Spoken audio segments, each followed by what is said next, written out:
Good evening and welcome to our webinar, which is the fourth in the series in association with the Bangkok British Club, which is a direct replacement for the evenings that we were doing in the club upstairs. Some of you may have attended those in the past. We will be back. As you imagine, there are restrictions still in place which make it awkward to travel, but as soon as we can be back, we will, and we will look forward to being back in the club and sharing an evening with you. So a few things to mention. With these presentations, as we do them, we tend to make for a smoother process, we turn our cameras off and the mics off of our attendees. We've found that it works better over time. There is a place for a Q&A as well, so you may hopefully see on the top of your screens there is a Q&A box. If you have any questions, please feel free to type them into that particular box and we'll do our best to answer them at the end. We are planning to keep to the time period with this, which is as advertised. It's we hope to be through this in an hour, so we'll probably be talking for 45 minutes and then sort of 10 to 15 minutes of Q&A at the end. We've so far, with the 4 of these that we've done over the last year or so, the last time I was actually in the club to do this physically was February last year. We've had no issues with technology, but please bear with us if we do have any problems, because ultimately we can't be sure, but if we do, we'll fix that very quickly. So as a sort of relatively packed agenda, I'll move on as quick as we can. We do have, as I say, we'll try and be through this in an hour. Some of you may know me already. I've been with the Fry Group now for 14 years, and I look after the clients and business interests in Thailand for the group. As a result of that, there's lots of people I know from the club and just residents of Thailand. And over the years, which is, as I say, it's 14 years with the group now, we've got long-term relationships that have been built up. So I'll be doing a chunk of the speaking tonight. I'm also joined, which is a pleasure, to be joined by Max again from Schroders Asia, who's also in Singapore with me. So I will move on because we have quite a busy agenda, as I say. For those who are not very familiar with the group is now 123 years old, which started as a tax consultancy, mostly for sort of overseas residents for do UK tax returns. There are 3 parts to the group, which is the part that I work for, which is the financial planning section. We also have the tax advisory practice and the executor and trustee practice as well within the group.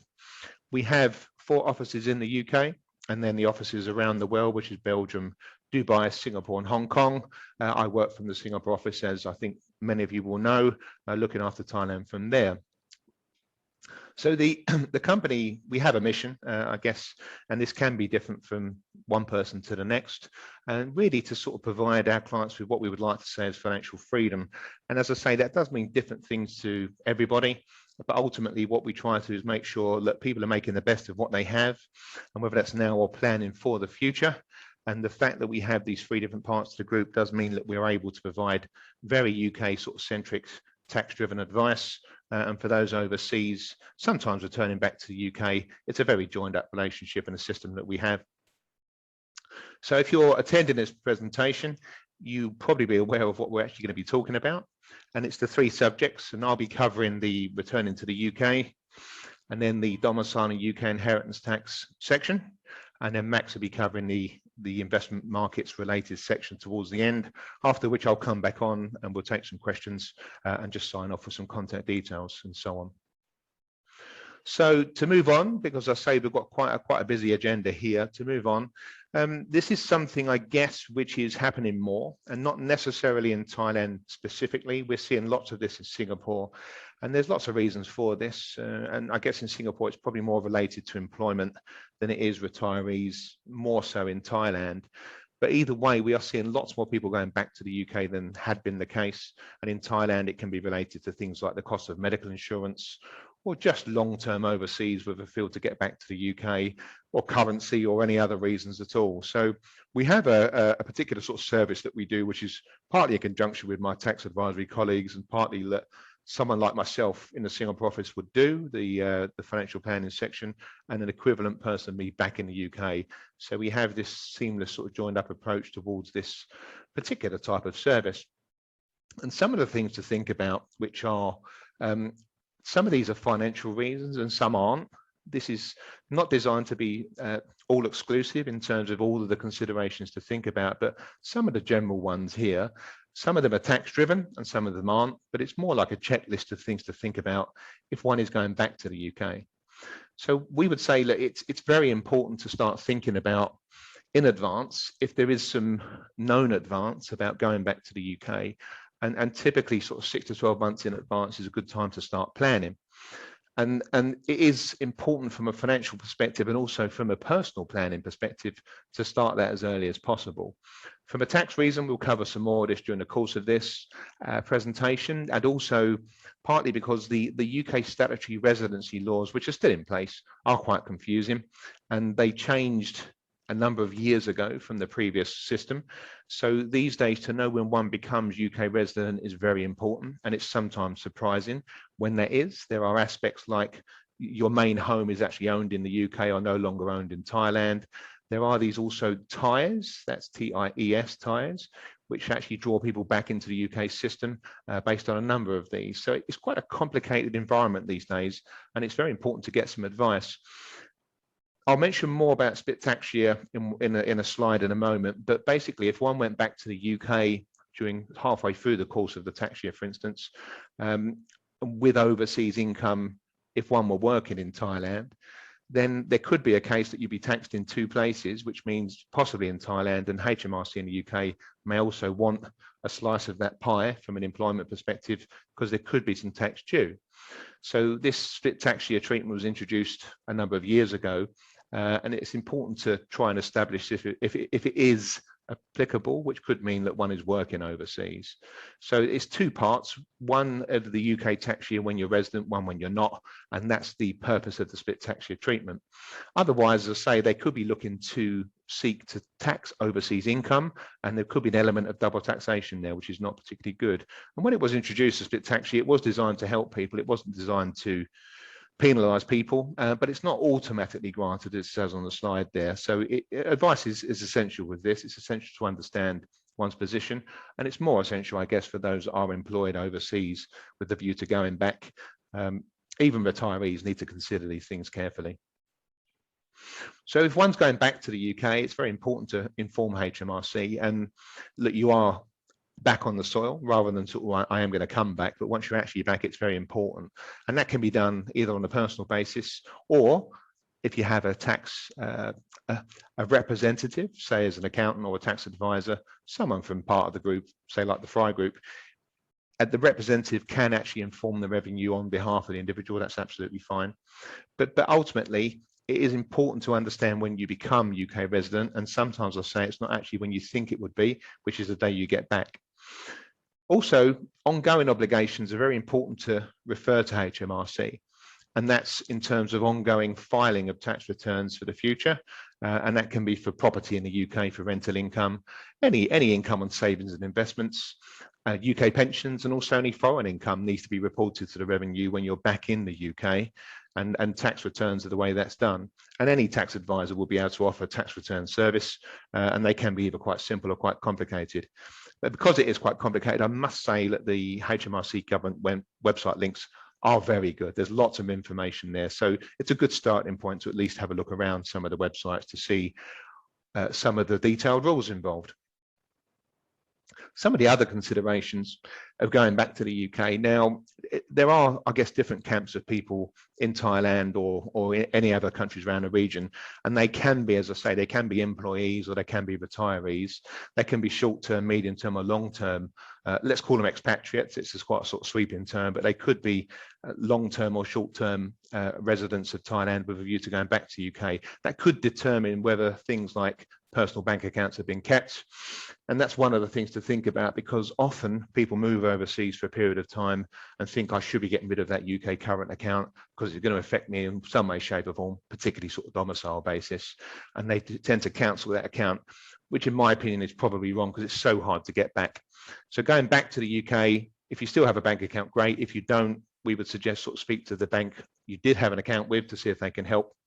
Sending money back to the UK, if it's large sums, literally there's different ways of doing this, bank to bank, and there are companies around that can actually do this for you, which are currency exchange companies, either in the UK or overseas, but finding one which is cost efficient, sensibly, and can help quite efficiently is a good thing to do.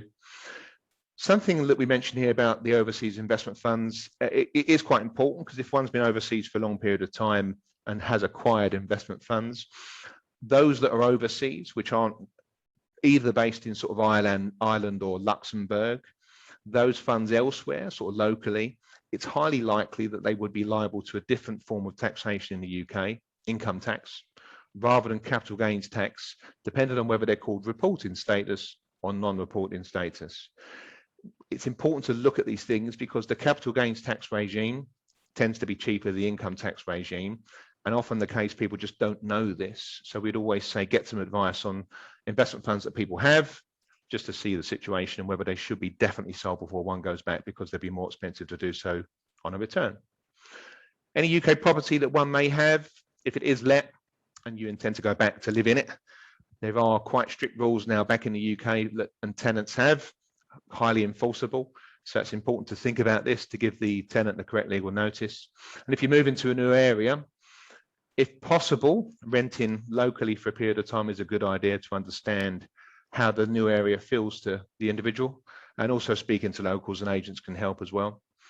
For those that have UK property, selling that before one returns, if possible, is normally a more effective way of doing things, which means a lower tax bill. Basically, it's normally the case, since particular changes in April 2015 as well, which I'll mention again in a moment. So if it's possible, thinking about selling a property before one goes back, it's a sensible thing to do.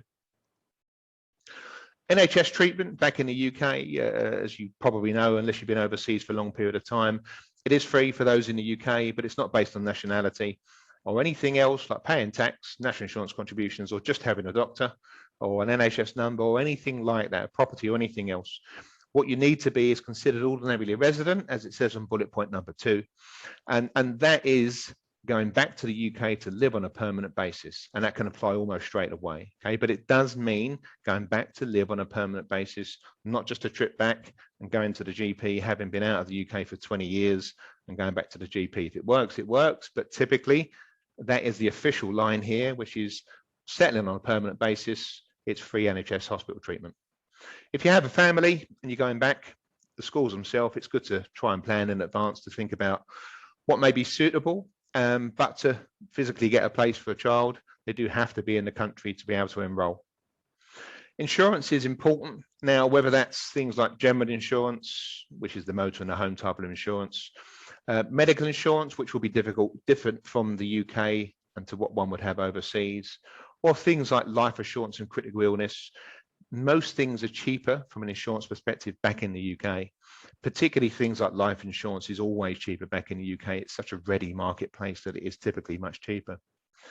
If you're going back and you have a driver license, which you have or haven't used over the years and you've been overseas for a long time, the rules, as you're all aware, I'm sure, have changed significantly over time, and particularly worse for those that are overseas and you kind of update your address part of the 2-part license.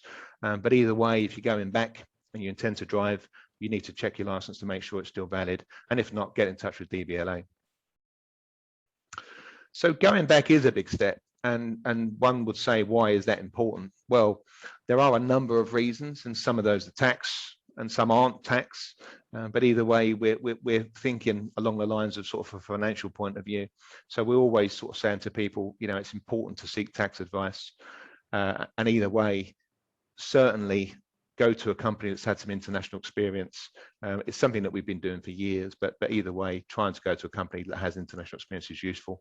And before you go back with a decent piece of notice in it before then is one of the sensible things to do. So why does all this matter really? Well, your nature of the residence status actually sort of determines your liability to what actual tax you pay in the UK. And if you are non-resident, but you have some liability in the UK, you'll pay tax as appropriate. But your capital gains tax exposure is limited apart from on property. There is now capital gains tax to pay on property if you're overseas and you sell that property. So when you are a resident and if the UK is your home country, you are charged a tax on worldwide income and gains. And that's always been the case, but for those that become non-resident and move overseas, it's only the overseas income that's taxable, and it's only the UK asset income generating property, etc., which would actually be liable to tax in the UK. So from a capital gains tax point of view, if you've been overseas for a long period of time and you sell stuff which otherwise would be applicable to capital gains tax in the UK, it's not chargeable. But if you leave and then you go back within 5 years, you will pay UK capital gains tax made overseas when you go back. So that's the year of your return. And we talk about chargeable event gains. This can apply to those products like offshore investment bonds. These things have these special occurrences which are known as chargeable events. If that occurs, it also means liability to your UK income tax when back in the UK. Even some pension payments and distributions from certain company structures are also liable to tax. I mentioned this earlier about the split tax year treatment. Important to establish this, or at least have a discussion about this, because it can be quite confusing. But the natural default is that you're resident for a whole tax year, even if you go back during the halfway through the tax year or some point therein. But meeting certain conditions, which are not particularly onerous or difficult to do so, meeting certain conditions can actually help that. And what that will mean is it is, from the point of view, essential to actually get the residency sort of split into 2 years. But it is quite confusing, and there are lots of different cases for this. There's 5 different cases actually that determine whether split tax year treatment can apply. So again, we've mentioned this a few times, essential to get tax advice on this to make sure that one would qualify back in the future. So why does this matter? Particularly things like domicile. So most people would have a UK domicile, particularly if they're from British descent. And the domicile status itself principally relates to sort of inheritance tax. It can have an influence on income tax for real strict non-domiciled individuals. But the inheritance tax exposure, which I'm going to cover within this particular sort of elongated section in a moment, that determines what inheritance tax liability one would have and whether that's on UK assets or worldwide assets.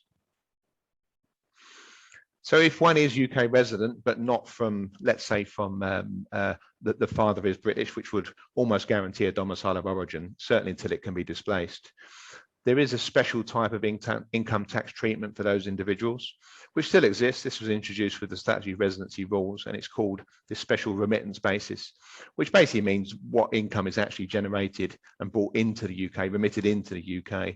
So if various conditions can be met, this can be achieved, but this does disappear over time, typically for spending a long time in the UK. I mentioned earlier, if there are individuals which are employed overseas, and if that means that one stops work and then goes back to the UK, termination payments you need to be particularly careful of, because sometimes if they're payable after one has left the country and gone back into the UK, they could be taxable in the UK and likely to have higher income tax rates in the UK than overseas typically. It could be an expensive proposition to be taxed back in the UK on those severance and termination payments. Also, things like share schemes and long-term incentive plans also can have UK tax consequences. And if there is a bonus at the end, whether that's a sort of severance payment or a retirement payment or just a bonus, as long as it's not paid after one goes back to the UK, the tax is likely to have a better outcome.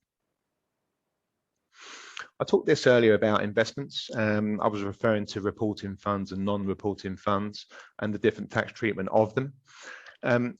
This is something else, I guess, which is also for a pre-planning returning back to the UK.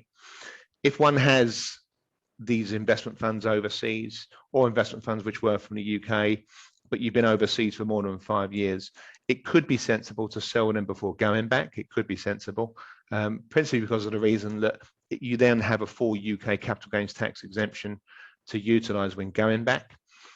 Things like investment timing and personal circumstances need to be factored into the equation because it's not always right. If there are losses on investments, it could be useful to actually carry those losses forward by keeping the investment intact when back in the UK, because investment losses can be offset against gains in the future, just further expanding your own position. Things like overseas pensions as well, if there is an entitlement that's been accrued while overseas, if it's possible to withdraw the value of that pension plan or pension scheme before going back to the UK, as a full entitlement, that could be useful because it could otherwise be taxed in the UK in full these days. There's no incentive for overseas pension income being paid into the UK to a UK resident. So it can be taken in full. It's certainly worth consideration because it could save some tax. So we talked about land and property. There were changes, which you may remember, which was just over 6 years ago, to how UK property was taxed for those which aren't resident. It was then brought in line with UK residents, so that after that period of time, 5th of April 2015, if one were to sell UK property, it is liable to capital gains tax in the UK. It no longer is exempt. The only thing which would be exempt is a principal private residence, and that there's certain criteria that has to be met as a UK resident to do so. But if one has lived in that property for a period of time prior to leaving and goes back into the property, it's much more effective, and there will be an element of tax freedom from that that otherwise may not apply. So going back to the UK tax system, as most people know, is quite onerous. It's an expensive, onerous tax system. But as a result, there are a number of allowances, some which people will know, some that people don't know. And planning back in the UK, something that people like me back in the UK, financial planners or accountants or tax advisors, would certainly be able to provide that kind of advice and recommendation. These things are worth using because they are tax-free. And that's the point to these. They're either very low rates of tax, dividend rates are very, very low, personal allowance and capital gains tax exemption, the annual exempt amount, almost identical at £12,570 and £12,300. And then things like making the use of the ISA allowance, all of these things put together means it's feasible to actually make a tax efficient portfolio or set of circumstances back in the UK, which most people aren't aware of all of these things. So the domicile and UK inheritance tax section to this presentation.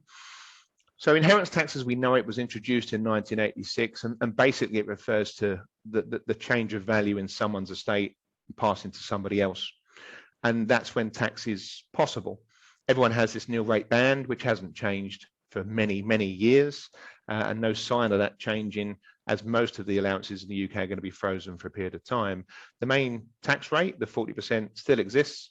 That's after the allowances. Any money moved between British husband and wife or British spouses is not part of inheritance tax. There was a change, and it can affect many people overseas who are married to a non-British spouse. The movement of money between that two individuals is 2 lots of the nil rate band, in brackets there, £650,000 sterling, as opposed to being fully exempt. Important to know this because that's the cap, which otherwise wouldn't apply to a British individual being married to another British individual. This 7-year rule is what we would classify as the potentially exempt transfers, which means that you can give money away, and after a 7-year survival period, that isn't part of any calculation for inheritance tax purposes. Okay. In addition to the main allowance, if you like, there is this extra main residence allowance, which has been in existence for a number of years now. And it's currently reached its peak of £175,000, and it was due to be increased by inflation, but that's been pushed forwards until 2025, when most of the personal allowances and the other allowances in the UK have been frozen till. So we've got until 2025 until some change. So what's good about this is the unused allowance can be transferable if not used up, but this with the nil rate bands can give a total inheritance tax freedom of £1 million. Okay, so it's not quite as bad as it was, and this was something extra that HMRC gave away a few years ago. If an estate gets too large and it goes in excess of £2 million, that is tapered back basically. So it can mean that for larger estates that main residence allowance isn't allowed, but it must have been a current home or a former home. There must have been a period of time when individuals lived in there. It can be utilized on the proceeds of downsizing, so as a cash, but as long as it came from an original main former home, cash proceeds can be used in the future, offset against that allowance from inheritance tax, and it must go to the direct lineage, which is to children, to be allowed. So what drives the exposure to inheritance tax? Well, it's all about this domicile. It's all about this. And what is important to it is to know that, first of all, if one has a domicile of origin, and as I say, this comes from your father, unless your parents weren't married at the time of your birth, and it comes from your mother, but otherwise it comes from your father. So if one has this domicile of origin, which is, as I say, sort of taken from the father, that sticks with you. It's hard to shake that off. And what that means is that as a domicile of origin, and if that hasn't been displaced by a domicile of choice, let's say in Thailand, what that means is that worldwide assets will be liable to UK inheritance tax in the event of one's death, versus just UK assets for a non-domiciled individual. And what that means could be substantially quite different. So seeking to understand the domicile position is one of the most important factors, and it's very difficult to shake off, but it's possible. These days, historically, you could make an application to HMRC to go through this process. That's not possible anymore. So the summary is there. So why does this matter? As I say, if one is non-UK domicile, there are things that one can do, and this is within this section of the presentation. It's talking about, what can you do and why should you look at these things? For those that are literally non-UK domicile and certain of that, which is related to where they're from and where their parents are from, there are things that can be done. If a couple were going back to the UK, for instance, that could be done before they go back for the non-domiciled individual, which permanently protect one's assets, one's wealth from UK inheritance tax, specifically for that non-UK domiciled individual. And it's very useful, and it's something that we always look at if there is a mixed domicile spouse between the two of them. If there is a difference between the two, we can actually sort of think about permanently protecting from inheritance tax. This is one of the biggest issues, I guess, and one of the biggest concerns and discussions that we have for long-term expats, the Brits overseas, is about this domicile issue, because the main extent really is what is my UK income and my UK inheritance tax exposure, and it almost specifically relates to that.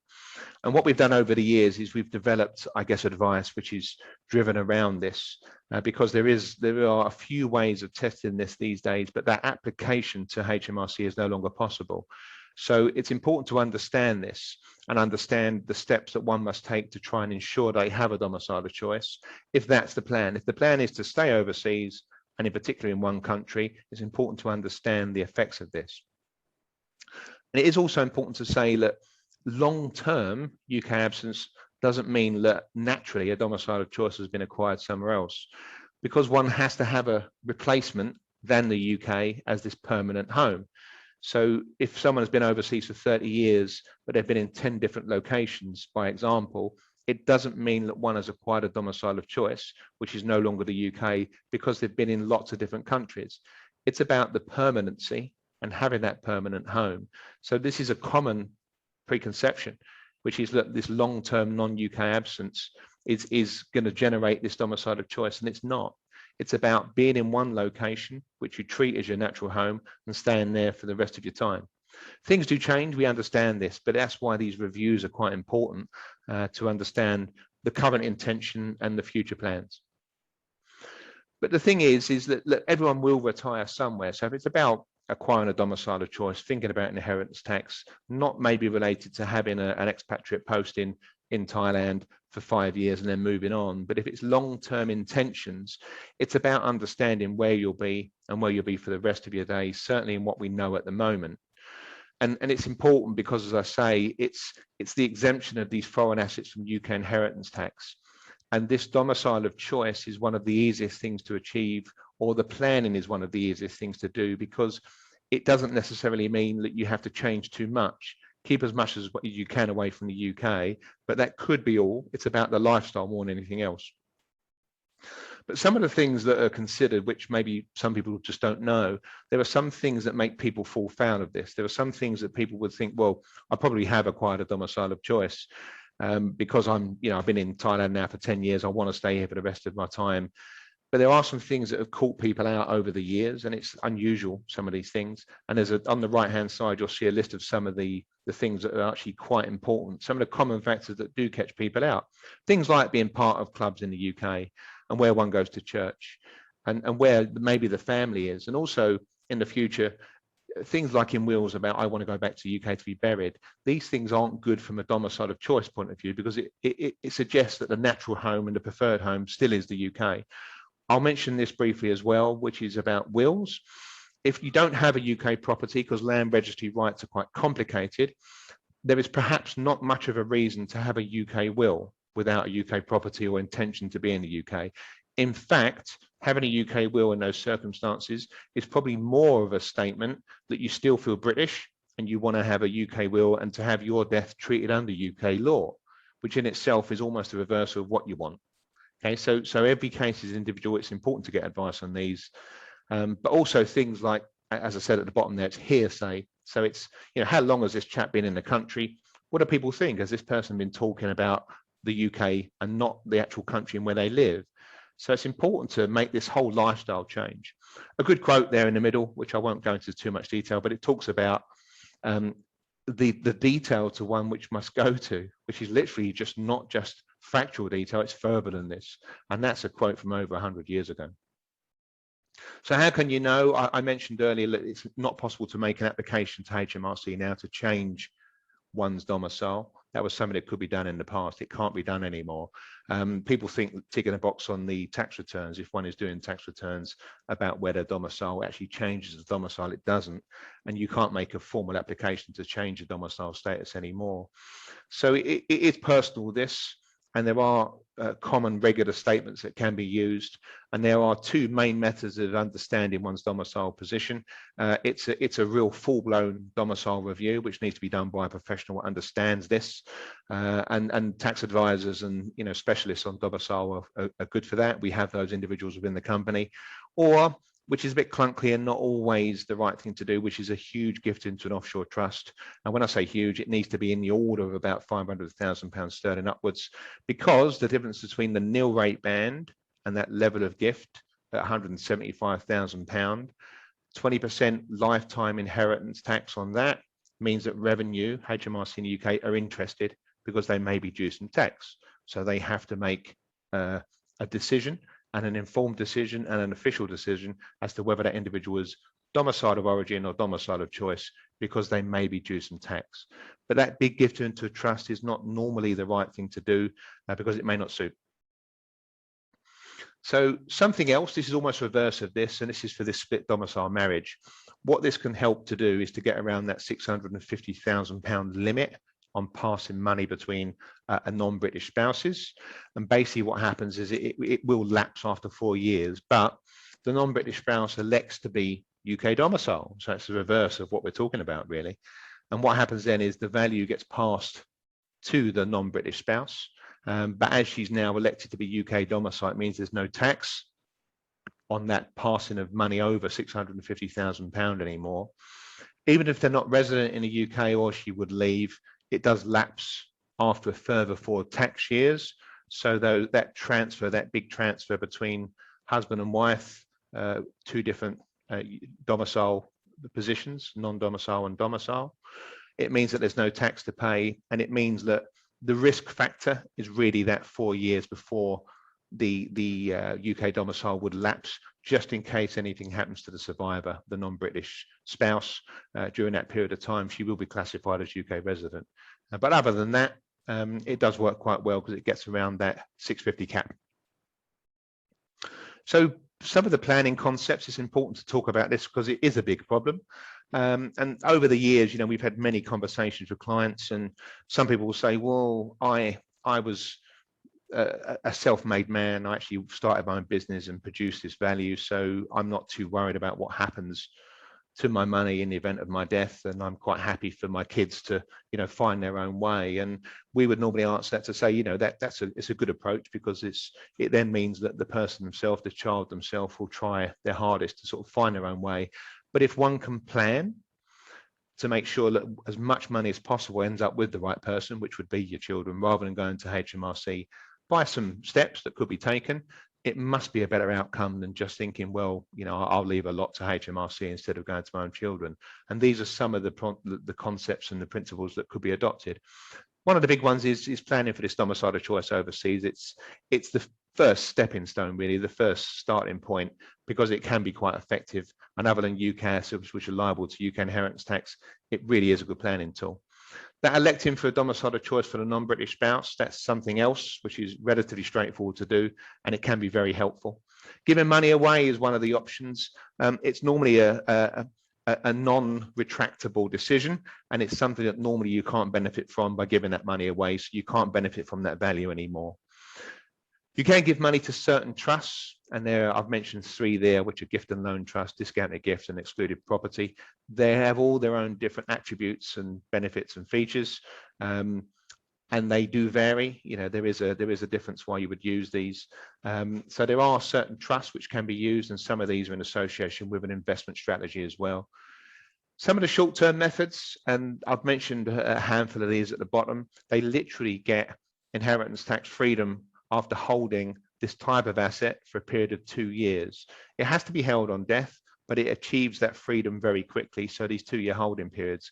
And as you can see there, some of the things mentioned below: furnished holiday lettings, woodlands, farmlands, it gets agricultural property relief. The others are business property relief.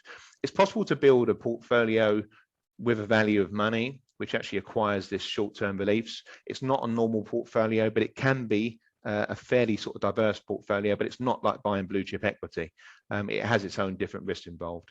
Finally, a life insurance policy written in trust. It means there is an amount of money which has been produced, which will pay the tax bill outside of the estate. It doesn't get around the tax itself, but it's an effective way of dealing with the tax. There is a possible mention in the future that life insurance policies won't need to be written in trust, but it's just at the moment, it's just an early stage proposal. Or this is the other option, and there's some wonderful choices here, which is to literally sort of spend the money and fritter that money down instead of actually having some assets left over. A good concept, but I guess there's no planning involved in that at all. So some thoughts on inheritance tax planning. It's important to think about this with a few different strategies, and to try and do things hand in hand, which is to generate an efficient strategy which does save as much inheritance tax as possible, whilst also perhaps generating income for the individual concerned. There are ways and means of putting together these type of solutions. It's quite complicated. In-depth advice from the experienced individuals is required, and domicile plan is normally the first step for this. So lots of things to think about with this, but careful consideration, careful advice can normally result in some good savings for inheritance tax. So something, a slight ripple, but not really, because with inheritance tax planning, we have to work on what we know, and the current situation is what we know. Whether things change in the future is hard to say. And what I meant by this is, even going back 3 years ago, now I guess COVID has put a little bit of a spoke in the wheels about this, because in 2018, Philip Hammond asked for the Office of Tax Simplification, the OTS, to look at inheritance tax, review it, and to understand and decide whether it's worthwhile to do anything about this. So they did a couple of reports to come up with some proposals about how they may change the inheritance tax system. And very simply, I won't spend too much time on each of these because I'm conscious of being timely with this. They were talking about some of the proposals, which the main ones I've mentioned here, which is changing that 40% tax rate, the main inheritance tax rate, to be replaced with a 10% gift tax on annual gifts over 30,000. Another one, getting rid of the potentially exempt transfers, this 7-year survival gifts. So to get rid of that. A death allowance, as they call it, which is designed to be similar to the current nil rate band, but only available on the estate at death. So the lifetime giving would have no effect. Maybe getting rid of the residential nil rate band, that's another possibility. They've talked about that, even though it's a fairly recent addition. So it could mean that it's back to an exemption just based on the nil rate bands or something similar on second death. Last couple, I mentioned about some of the planning techniques, which is this business property relief and agricultural property relief based on woodlands and alternative investment market investments, those kind of things. They're talking about maybe doing away with that short-term planning, the 2-year relief. That 2-year relief exists because there are incentives by the government to invest into the economy, the ecology in the UK, to design to help, you know, new and growing businesses. So they're talking about maybe doing away with those early 2-year reliefs. But they do say that the spouse's exemption is likely to remain and continue as it is. the thing in quotes there is directly from the Office of Tax Simplification, and it basically, reading between the lines there, what they're saying is that if this is taken into the equation, because it's not, this is just early stage proposals, but if it does become law, they want to give people time to make the changes, to understand the changes, and to do some planning before then, because they understand that these changes could be quite significant. So inheritance tax is one thing that some people have planned for. They are saying that we want to give people time to change those plans. So there could be a transitional period. We know of only 1 or 2 occurrences when they've actually made changes almost without notice and very, very quickly, rather than give some time to people to make plans. So these things are just proposals at this stage, and this Office of Tax Simplification reviews are nothing more than that. So we were expecting some news in some of the last couple of budgets, but we gather, particularly sort of from the COVID position, that probably the government have got other things to consider at the moment, but we shall see. So on that note, I'm going to hand over to Max, who's going to talk to you about a current snapshot of the investment markets and what may be coming up in the next few months or so.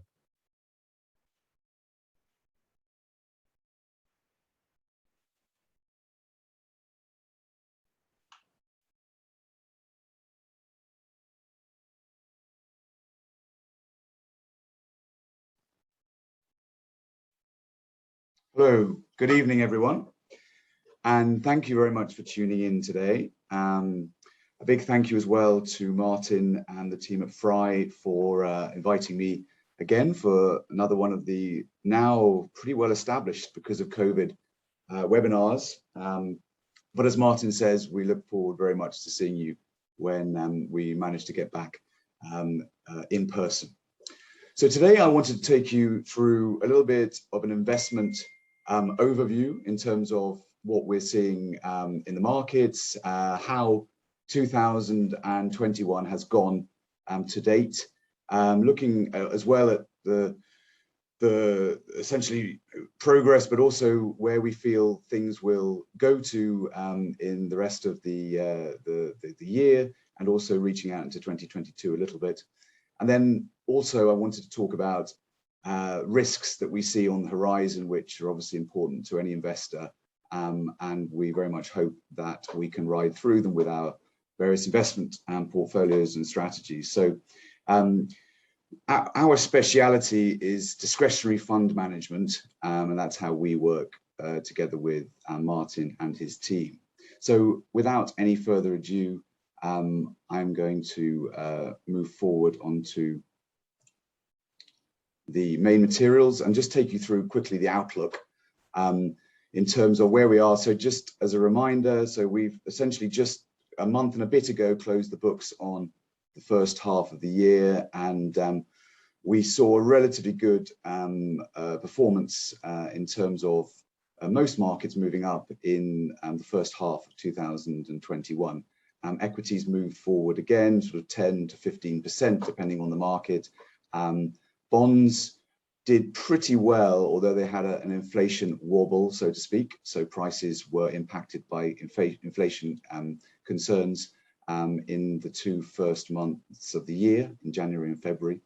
And other assets like gold and other, what we would term perhaps alternative assets, were fairly robust, sort of clocking in a couple of % returns. So halfway through the year, the scorecard looked all right, or looks all right.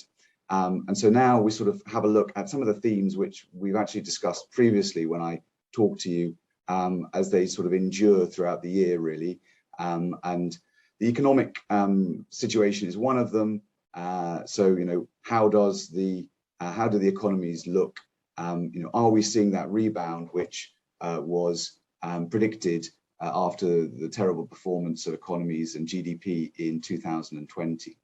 And you know, the rollout of vaccination programs is allowing this to happen, and I'll show you a little bit that sort of growth and that bounce back, which is generally positive. Then in terms of valuations, or the levels of the various investments, I think that it's fair to say they are relatively high, relatively elevated. And if you look at the equity market, which has done the best, really, we're at, in certain markets, all-time highs. So that's something that we have to be conscious of, but there's no reason why, per se, we don't continue to grind higher, so to speak. In fact, as economic activity improves, that should be the case, subject to a couple of factors, which I'll take you through later. Then, directly related to valuations, I guess sentiment's important. There's a contradiction here because, the more people feel happy, perhaps comfortable with economic conditions and happy to invest, perhaps markets aren't really that attractive to invest in. Investments have come up a long way. And ironically, the times when really we should all put our money in, we don't really want to because it feels like the world's going to fall apart. And then sort of the last point, I guess, is that of risks. And risks do remain, do prevail. And I'm going to take you into this in my last point and tell you what my number one risk is at present. So if we then move on to kind of progress and seeing kind of how far we've come, and let's face it, the COVID vaccination status in countries varies dramatically according to region, according to country. But we've all noted the UK, the US, the Eurozone, Israel have all pushed the vaccination button and have been have been able to get the vaccine and have moved forward. And I think by and large, that story is happening according to plan. So that's good for financial markets and for stocks and for pretty much everything to a point, because it just means that economic activity is resuming, and there are still a lot of areas where economic activity is subdued due to various lockdowns. Now, clearly, as we're seeing in our various countries, Singapore has been able to vaccinate, and we're now nearing 80%. But it wasn't always as rosy as this, and the Singapore is an outlier in Asia, as you will all well know. Thailand is still moving to vaccinate, and places like Indonesia are really quite bad. So this will affect two things. It will affect the investments that we make, and because quite frankly, Asia at the moment is not as good a place to invest, so not quite yet anyway, because it has suffered as a result of the slow vaccine progress. Whereas we've seen the more developed markets, like for example in Europe and in the US, have rallied pretty hard on the back of the vaccination progress. There's a sort of a saying in investment, which is sometimes it's better to travel than to arrive. And in certain cases, a lot of the good news is already in the price, and all it takes is some bad news around infections picking up in the US in unvaccinated areas, and that can temper sentiment. Now, clearly we have to keep an eye on that closely, but I think that it's fair to say the vaccinations are working, or the vaccine is working, and hospitalizations and deaths in mature countries, the UK as an example, are under control as a result. So that's good news for the sort of the rebound trade.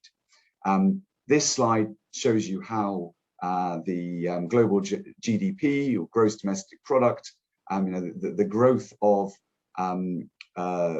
economies, and you can see that we're on track for a bumper year, 5.9, almost 6% in terms of growth globally in 2021. It moderates slightly in 2022 and will moderate further in 2023. But really, we need vaccines to help us with this picture, which is, essentially the economy bouncing back and, the positive aspects around that. Now, the sort of the main driver in portfolios at the moment, from a growth point of view or from just performance, is inevitably equities. Equities carry risk, but they also give you, by and large, better returns. So you can see that generally what happens in the sort of the economic cycle is that the returns that you get from equities tend to moderate as the cycle becomes longer in the tooth. Now, we're still pretty early on in the cycle, so to speak, if you count the 2020 is a sort of base point. So we have to be realistic that we won't see fantastic returns, or we may not see fantastic returns from equities going forward. And that's just common sense. But it is something to keep an eye on, because what it means is that in order to get better returns from equities or to maintain them, you need to have good earnings growth, which is essentially companies reporting good earnings and growing those earnings, which is really high quality, a high quality driver of stock markets. So let's keep an eye out for that, because without that, any equity rally could run out of steam. Another area which you may be familiar with from your portfolios is this sort of contest between stocks and companies that are orientated around growth and those that are orientated around so-called value. And so a good example of a growth company would be perhaps an internet or a technology company, which is leveraging off new trends and technology advancement in order to harness the new economy. So the Amazons of the world, perhaps Microsoft, social media companies, technology. Now, last year was very good for these companies, as we know, and we won't go into why that was. You'll all be familiar with that. We talked about it before. But that trade, so to speak, where a lot of the traditional industries really suffered because, quite frankly, a lot of the technology companies benefited from the stay-at-home, the quarantine conditions. A lot of those cyclical companies will have suffered as a result, and we're a lot cheaper. So what that means is that that trade is kind of reversing now, and has been doing so since November the 20th, or around the time that the presidential election result was announced, and then the vaccines were demonstrated as being effective. So in our portfolios, it's very important that we have exposure now to the value trade, so to speak, which is looking at these sort of older industries. So companies that perhaps extract minerals from the earth. Perhaps leisure is not a good example because that's still being hit quite badly. But mechanical engineering, old, perhaps heavy, in certain cases, perhaps a bit dirty industries, which have come back, and as you can see from the blue line above, have done much better than growth. It's just perhaps another good example of the importance of actively managing your portfolio to take advantage of these trends and being the right ones at the right time. Now, I talked about earnings. Company earnings drive stock markets, so they're very important. And these are three bar charts showing the different years, 2020, 2021, and 2022, and how you see that bounce back of earnings in 2021 and a moderation in 2022. So really, this is good for earnings that vaccines are working, and we also need the US to keep an eye on interest rates and not hike them up too quickly, because that will certainly dampen an important driver of stock markets. The other area that is a good example of active management in your portfolio and spotting those opportunities is that of non-US equities versus the US, which the US has done very well and has been a good place to be, and non-US or emerging markets, or Europe, which isn't emerging markets, but anything that's non-US has kind of lagged a little bit. So these are areas that we're looking at the moment to try to pick up some opportunities. And Asia will come up on that screen soon, but we need to get a bit more clarity in terms of where the opportunity, or where the vaccine progress is coming from, and when things will normalize, to the degree we need them to normalize. One of my last slides on this sort of middle segment, which is progress, looking into the future, so to speak, is sort of based around how investors feel. And I think it's fair to say they've kind of got to a point, or they certainly did relatively recently, where they were fairly complacent and equity prices were fairly high. So I think that's something we've got to keep an eye on, because that means that stocks are quite expensive. Maybe we don't invest more money at this stage and potentially wait or slow down the progress, or cut some profits, because these indicators are actually remarkably accurate, and they can't go on forever. And in fact, we're now seeing a level of uncertainty in the market, which has caused a bit of correction around obviously the Chinese internet story, and the change in regulations there have caused some sell-off in certain areas. So the third and the last part that I wanted to talk to you about was really just the risks, and where we think risks lie in terms of portfolios and the market. And perhaps I mentioned this last year when we talked, but inflation really, I think, remains the biggest concern, and we have to be careful about inflation. These charts here in their pretty colors, you can see biggest risk as polled by fund managers in the industry, inflation, and then a taper tantrum is the second one, and then it goes down to asset bubbles. I think we'll just focus on the first two, really. Inflation is a big risk, and we haven't really seen inflation for 30 plus years, and I don't think we really know how to deal with it. But there's no guarantee that it will be coming back, and so therefore interest rates would need to be raised quick, sharp, but it's something we have to keep a strong eye on. Just in case you were wondering, the taper tantrum label on the second bunch of lines, it refers to an episode that happened back at the beginning of last decade, which was where, I think it was 2013, where essentially the US government tried to taper, as they call it, and roll back some of the quantitative easing that was happening, or that had happened as a result of the GFC, the global financial crisis. And as soon as they did that, the markets didn't take kindly to it, and had a proper tantrum. So inflation is it. That's the concern. And how do we deal with inflation? Well, this is basically quite simple. Gold is a very good hedge against, or has historically been a very good hedge against inflation. And you also want to buy, on the bond side, traditionally index-linked bonds, either in the US Treasury inflation protected securities, acronym being TIPS, or in the UK, we all know that the government issues index-linked gilts, which are government bonds there. So this is basically how you hedge against it in your portfolio. So just to summarize, because I'm up against the clock now, essentially, investment's a long-term game. You don't want to be chopping and changing too much, but the sort of the active hand on the tiller, so to speak, that I was talking to you previously about, making those trades between different styles of investment and between different countries and regions, that's important because you do gain value from it. And really, our portfolios are based around some key trends and themes, which, if you look back over the last 20 years, how important some of those themes have been, investing in technology in the right places, globalization, moving away from certain countries and being too limited to, say, for example, the UK.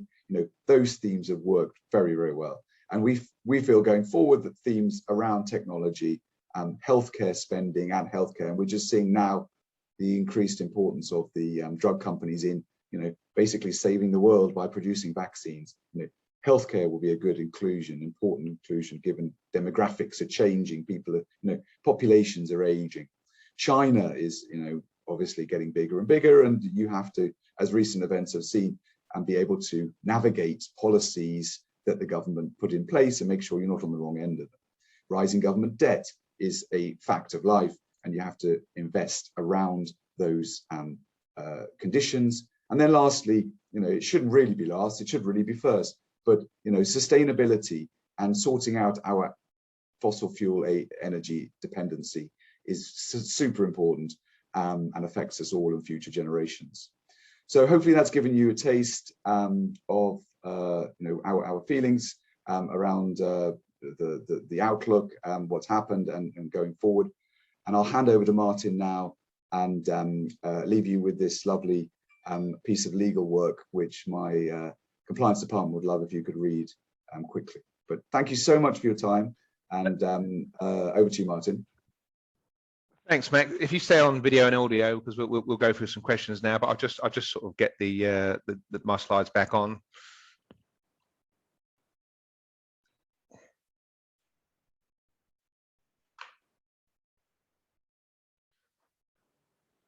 Okay, so I mentioned earlier there's some questions, and there has been quite a few questions coming through. So we'll try and go through those quite quickly if we can. There is quite a few, but maybe we'll do sort of 3 or 4 because we've got a few minutes anyway. So I'll crash through them, and there's a couple for you and a few for me as well, Max. But I guess while you've been talking about that, and you have brushed on a couple of these, the sort of almost the answers to them to a degree. But one of them, I guess, keep it relatively brief if you can. But the question was, do you feel comfortable where we are in the investment world currently?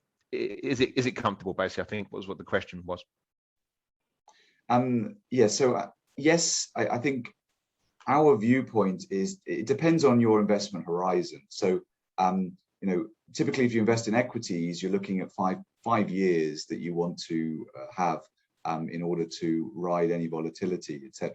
So that aside, yes, we are actually carrying slightly more equities than the long-term average that we would carry at the moment. And we are keeping a very close eye on inflation, as I said to you, but otherwise we're fully invested. Okay, there is one more quick investment one as well, which maybe you can just a couple of comments. You did also mention Chinese equity. The question was, given the sort of the recent Chinese equity news, does it really matter from a global portfolio basis, or is it one thing that's not too much of a big impact, I guess? Well, if you asked that question 5 years ago, I would have said no. Other than the fact that obviously China was driving a lot of trends within the portfolio, etc. I guess what you're referring to perhaps is the sort of the change in Chinese policy and the government stepping in and saying that certain companies couldn't do things in the education sector and trying to rein in the internet platforms. That I think is more of a problem now because more of our money that we invest in for clients and just in general is invested in Chinese companies. However, these are relatively narrow industries within what is a very broad investment landscape. And to give you an example, we also invest in Chinese government bonds, which produce a good yield. So it's not just about Chinese internet companies. Yeah. Okay. Thanks, Max. That's brilliant. There's a few more questions. One of them was, we are in the process of planning and building a granny flat on a daughter's son-in-law's property in England on the land. What's the best way to finance this, particularly in respect to inheritance tax? This is Chris, and I know you, Chris, of course. The best thing I can probably suggest is if you drop me a line, if we have a chat about this, probably next week is probably better. I can answer it as best I can, and if I need to involve a tax advisor colleague, I will. But generally, it would depend on who owns it, if it is actually part of the property, or if it's just land. In terms of financing it, if you mean by who's paying for it, whether there's a mortgage involved, who's actually owned the property, if there's money being given away, these are the things that will influence the inheritance tax treatment of it. It's complicated, this, and it's not as simple as just saying this is the best way to do it and this is the impact of it. So I would say drop me a line, Chris. You have my details. We can set up a call if need be, and if I need to, I'll introduce you to one of the tax guys because it's a bit more complicated, but I hope that helps for a minute. Another question. There's a few of these, but they're very quick. The question was, is there a tax liability if I move money, and that was in brackets cash, back to the UK for someone who's, I guess, who's considering going back to UK? The simple answer is no. That movement of money isn't a tax consequence or a tax event. It depends on what happens to the money when it drops into the UK where it's held, would determine whether there is a tax liability. And if one were UK resident and didn't know it, it might depend on what's been happening with that cash, that tax aspect of it overseas. So generally moving money around is fine. It's absolutely fine. I think probably last question, would closing a UK current account help my non-domicile or my domicile of choice status in Thailand? Well, it's not a simple answer. People always ask this, or people say they've been advised to do this. knowing how hard it is to get a current account back if you get rid of it, if you're non-resident, I would say the impact on acquiring a domicile of choice in Thailand because of getting rid of it is probably worse than keeping it. The hassle factor of trying to get one back is too difficult. And I would say it's such a little impact on the whole domicile of choice case basis, it's just not worth doing. It's a flexibility thing. You go back to the UK, you can draw money out of NatWest on the high street, keep the account. It's not going to have an influence. It's one step in 100 to demonstrate that domicile of choice case. That said, everything you do getting rid of in the UK is a good thing, but I think a current account, there's too many negatives versus the benefits. I think that's it on the questions. In terms of contact details, you can go, should you wish to get in touch with us. And also, I mean, Max is involved in that equation as part of what we do, you know, for our clients as well. But if you want to get in touch, if you do need any help, you just want to talk, or you want to sort of start thinking about things, number of ways of getting in touch with us, which is straight to the website. You can go straight to the UK website, simple stuff, www.thefrygroup.co.uk. We're on LinkedIn, you can follow us there, or advice at the Fry Group, that's the email address, which is the main blanket email address. Any of those would work if you want to get in touch with us. You can also approach the British Club. They've got our contact details. One other thing I would say as well with the British Club, we really appreciate the involvement with them. This is a sponsorship agreement. It's an annual agreement we do with them, which has been going back since 2018. It's wonderful for all parties concerned. As on top of what we do here, we do 2 pages in the Outpost magazine, which is the British Club magazine, every month. It's a great magazine, I would say that, but it's very, very good. Hard copies go out to some people. Hard copies are in the club. It's online, it's free. You don't have to, if you're not a member already, you don't have to subscribe or anything else to see the magazine. Go into the British Club website in Bangkok, it's really good. And we do 2 pages in there on this kind of stuff. We think it's quite interesting and informative. Likewise, if you've got some ideas about what you'd like to see us present in the future, either as a webinar or in the club, please drop us a line somehow, and we'll try and incorporate it. We try to make these things as interesting as we can, and we're always open to suggestions about what we think that may be. So do drop us a line if you've got any ideas, but do have a look at the magazine, because we do these couple of pages in there, and the magazine's really good anyway. So thank you for your time. We're literally about 2 minutes over than what we'd hoped, so that's great. We hope you found this useful and informative. As I say, should you want to get in touch with us, you want a discussion, just let us know. Otherwise, we really appreciate you spending your time with us, and we can't wait to see you personally in the club. As soon as we can get there, we will be there. So thank you for your time very much indeed. Thank you.